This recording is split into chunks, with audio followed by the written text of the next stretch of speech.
Assalamualaikum semuanya. Bertemu kembali dengan pembelajaran matematika perpangkatan dan bentuk akar. Hari ini kita akan membahas tentang bentuk akar. Baiklah, sebelum kita belajar, ada baiknya kita berdoa. Mudah-mudahan kalian mudah memahami materi yang akan diajarkan hari ini, dan tentu saja ilmu yang kita dapatkan mudah-mudahan bermanfaat untuk kehidupan kita di dunia maupun di akhirat. Amin. Pembelajaran bentuk akar kali ini, tujuan pembelajarannya adalah menyatakan hubungan antara bentuk akar dan perpangkatan. Kedua, menyederhanakan bentuk akar. Ketiga, menyederhanakan bentuk akar dan melakukan operasi bilangan real yang melibatkan bentuk akar. Pembelajaran bentuk akar ini sebenarnya bukan sesuatu yang baru. Coba ingat kembali pembelajaran tentang materi segitiga siku-siku. Ingat ya, ada teorema Pitagoras. Oke, baik. Kita lihat ada sebuah segitiga siku-siku.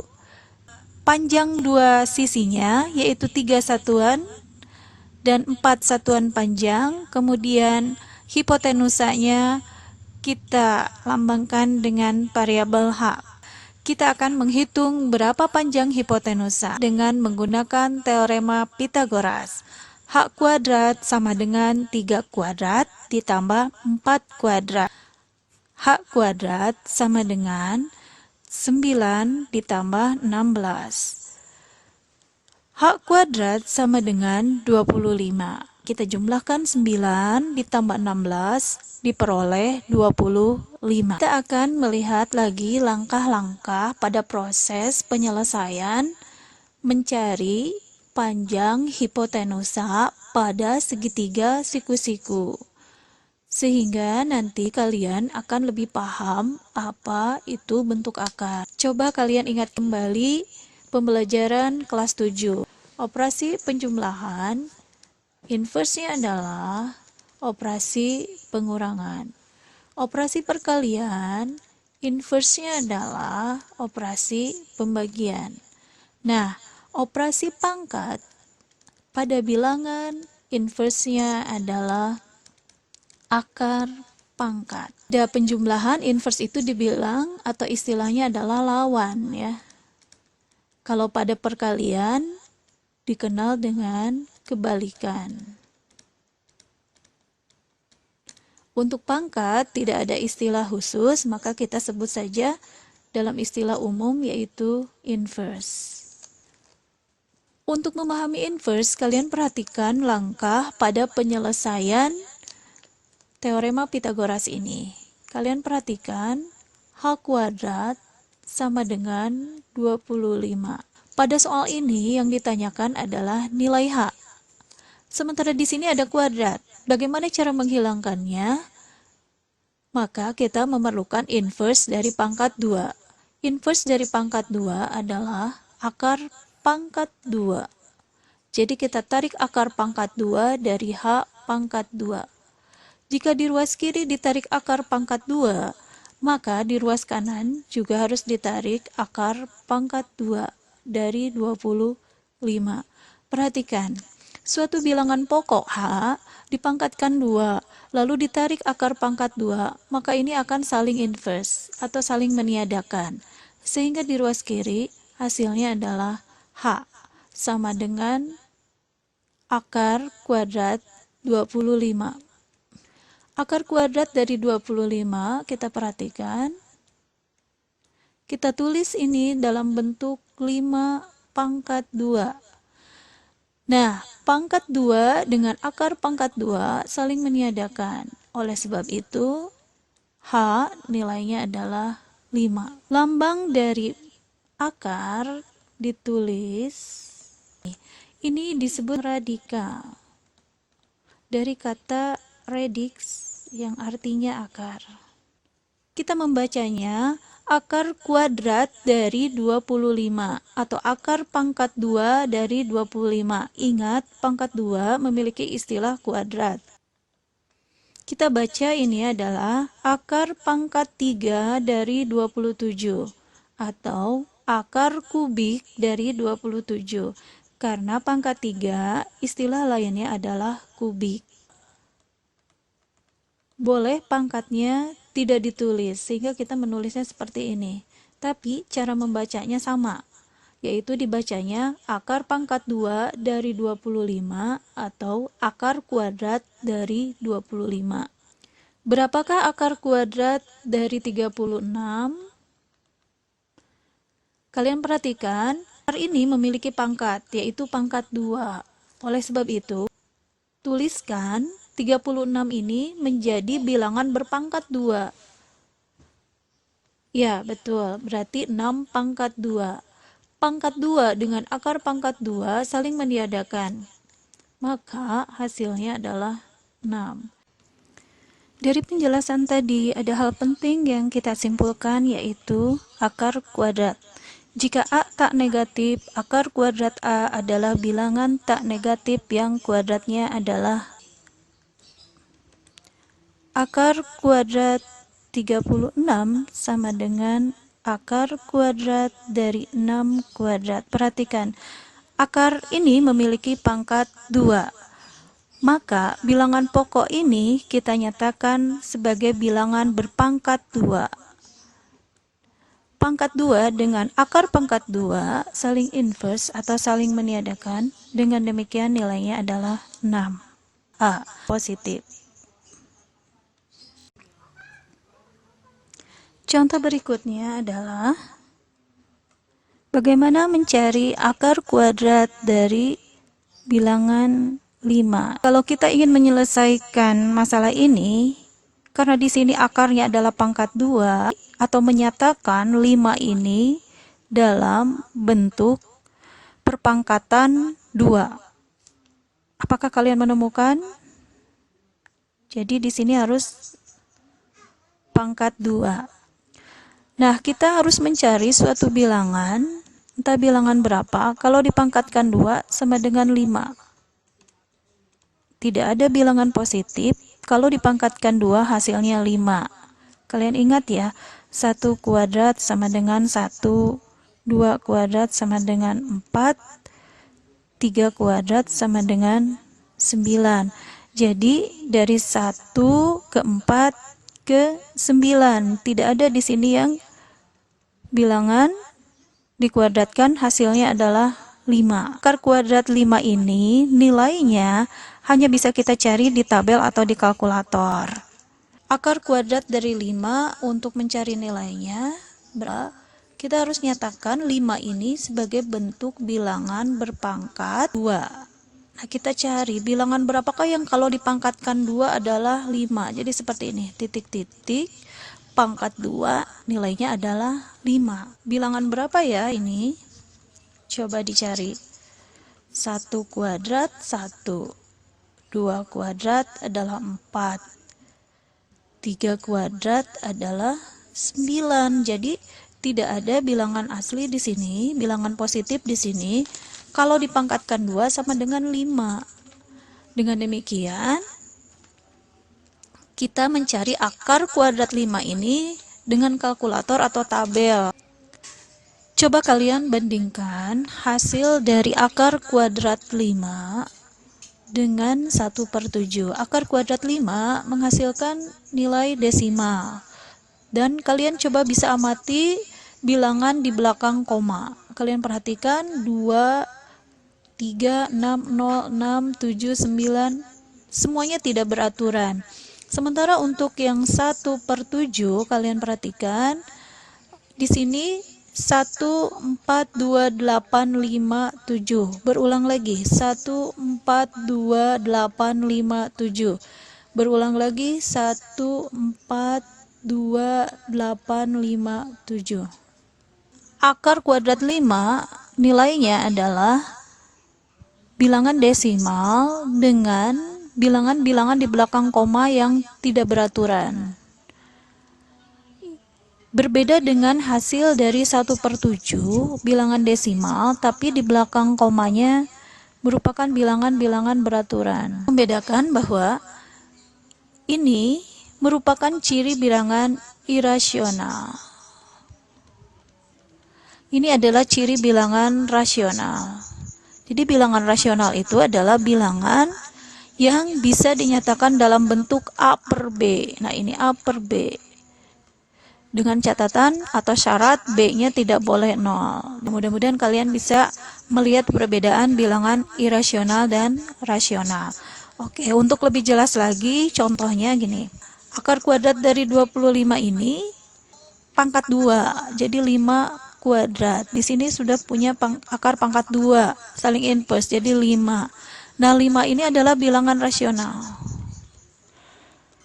Karena dapat dinyatakan dalam bentuk 5 per 1 sama dengan 5, atau 10 per 2 sama dengan 5, atau misalnya 20 per 4. Nah, sekarang coba kita lihat akar kuadrat dari 100. Apakah hasilnya adalah bilangan rasional atau irasional? Ya, akar dari 100 itu adalah 10, karena dari mana? Nah, ini 100-nya 10 kuadrat, ini akar pangkat 2, ini saling inverse, sehingga hasilnya adalah 10, juga adalah bilangan rasional. Sekarang coba kita lihat akar kuadrat 7. Berarti kita harus menuliskan suatu bilangan pangkat 2 yang hasilnya adalah 7. Sekali lagi, kita harus mencari bilangan pangkat 2 hasilnya adalah 7. Ya, cara ngeceknya bisa seperti tadi. 1 kuadrat 1, 2 kuadrat 4, 3 kuadrat 9. Nah, di sini tidak ada bilangan asli yang dikuadratkan hasilnya adalah 7. Maka dengan demikian akar kuadrat 7 ini adalah bilangan irasional. Nah, ini nanti ada kaitannya dengan merasionalkan bentuk akar. Contoh berikutnya adalah akar pangkat 3 dari 27. Berarti 27 ini kita tulis dalam bentuk perpangkatan 3. Maka ditulis 3 pangkat 3. 3 pangkat 3, akar pangkat 3. Ini saling meniadakan sehingga hasilnya adalah 3. Contoh berikutnya, akar pangkat 3 dari 5. Berapakah hasilnya?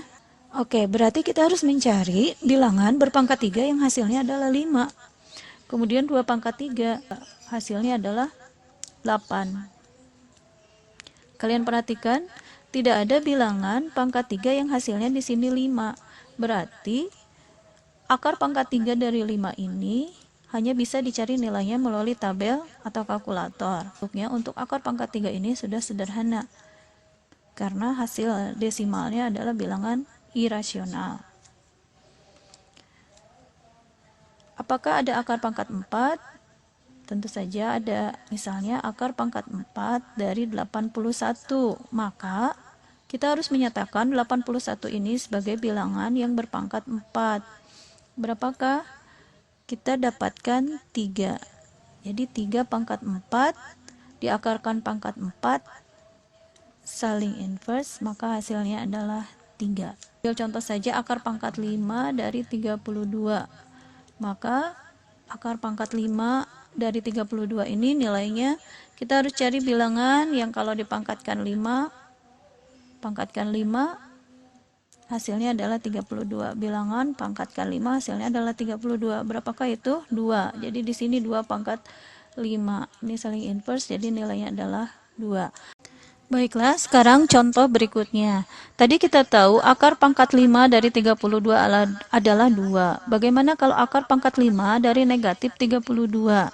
Katakan negatif 32 ini sebagai bilangan berpangkat 5. Jadi titik-titik pangkat 5 hasilnya adalah negatif 32. Dan kalau kita lihat pangkatnya ganjil, hasilnya adalah negatif. Maka kita ingat basisnya adalah negatif, bilangan negatif, pangkatnya kemudian di sini adalah bilangan ganjil. Maka hasilnya adalah negatif. Di sini bilangan negatif 2. Coba kita periksa negatif 32. Sehingga di sini negatif 2 pangkat 5 sama dengan ini saling inverse, jadi hasilnya adalah negatif 2. Bahwa akar pangkat 4 dari 81. Di sini 81-nya kita nyatakan dalam bentuk bilangan berpangkat 4, sehingga di sini adalah 3 pangkat 4, ini pangkat 4. Maka kita peroleh hasilnya di sini adalah positif 3. Apakah mungkin jika akar pangkat 4 dari 81 hasilnya adalah negatif 3? Benar salah? Oke ya. Kalau tadi sudah mengikuti pelajaran dari awal pasti bisa menjawabnya. Dan prinsip-prinsip menyederhanakan perkalian bentuk akar B. Nah, inilah prinsip-prinsip menyederhanakan bentuk akar. Kita langsung saja ke contoh. Akar kuadrat 8. Bicaraan kita adalah akar pangkat 2 atau akar kuadrat, maka inverse-nya adalah bilangan kuadrat. Ketika ini akan disederhanakan, maka kita lihat bilangan-bilangan kuadrat ini. 1, 4, 9. Ini dari mana 1? 1 kuadrat. 4 dari 2 kuadrat. Ini dari 3 kuadrat. Kemudian 16 ya, dari 4 kuadrat. Dan seterusnya. 5 kuadrat. 25. Nah, ini adalah bilangan-bilangan kuadrat. Kenapa kita mau perhatikan bilangan kuadrat? Karena kaitannya dengan akar kuadrat. 8 ini kita bagi oleh bilangan-bilangan di sini. 8 habis dibagi apakah 16, 9, 4? Nah, lebih dari 1 ya kita baginya. Ya, pasti habis dibagi 4. Jadi, kalau 8 dibagi 4, yaitu 2. Berarti 8 ini kita nyatakan 4 kali 2. Kalian perhatikan, 4 ini tadi, 4 ini adalah bilangan kuadrat. Bilangan pangkat 2, yaitu 2 kuadrat. Maka kita tulis kembali dalam bentuk kuadrat. 2 kuadrat dikali 2. Sesuai dengan sifat yang ketiga, ini menjadi bentuk sederhananya akar 2, akar kuadrat 2. Akar kuadrat 45. Nah, kita tulis ulang 45 ini dalam bentuk perkalian A kali B. 45 ini habis dibagi bilangan-bilangan di sini, dibagi bilangan berapa? Ya, betul. 45 habis dibagi 9, maka kita nyatakan sebagai perkalian 9 kali 5. 9-nya ini kita tulis dalam bentuk pangkat 2, maka akar kuadrat 3 kuadrat dikali 5. Nah, sekali lagi 9 ya kita tulis dalam bentuk perpangkatan 2. Sesuai sifat siga ini kita pecah. 3 kuadrat dikali akar 5. Sehingga ini hasilnya adalah 3. Berikutnya adalah akar kuadrat 0,25. Kalian perhatikan, untuk bilangan yang diakarkan, yaitu 0,25, bisa kita nyatakan dalam bentuk pecahan biasa. Sehingga ini menjadi 25/100. Dua bilangan ini, apakah bisa ditulis dalam bentuk pangkat 2? 25 berarti 5 kuadrat, 100 adalah 10. Sesuai dengan sifat keempat, ini sifat keempat,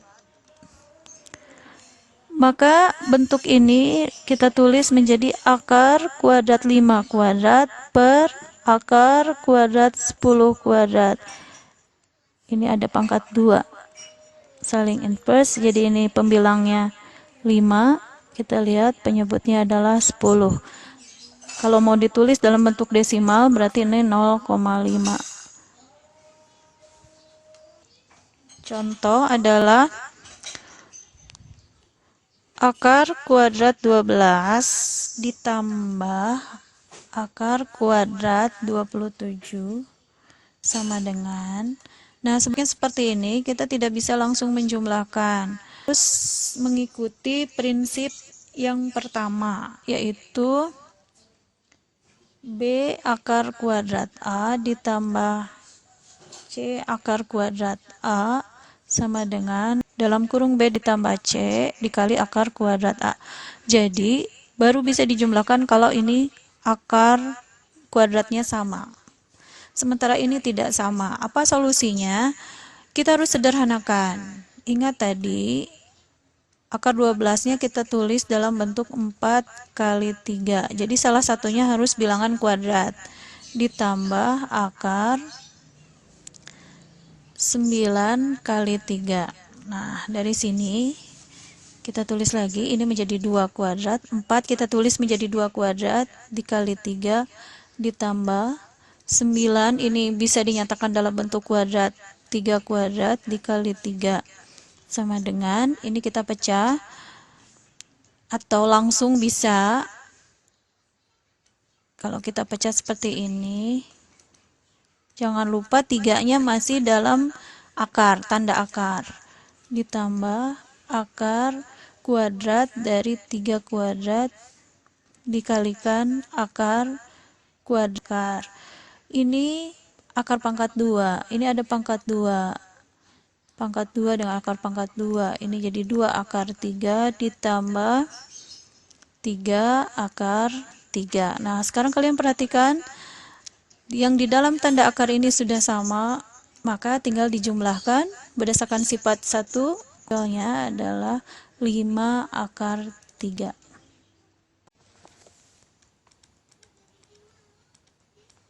Contoh berikutnya, di sini ada operasi penjumlahan dan pengurangan pada bentuk akar. Kalian perhatikan, di dalam tanda akar bilangannya ini berbeda, jadi tidak bisa atau belum bisa dioperasikan penjumlahan maupun pengurangan.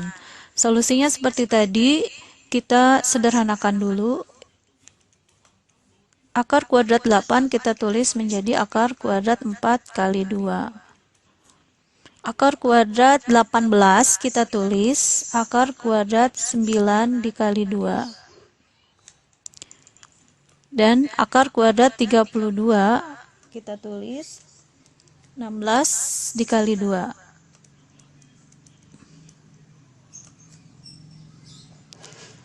Nah, kalian perhatikan, ini adalah bilangan kuadrat, bilangan kuadrat, bilangan kuadrat. Maka kita tulis dalam bentuk bilangan kuadrat. 2 kuadrat dikali 2,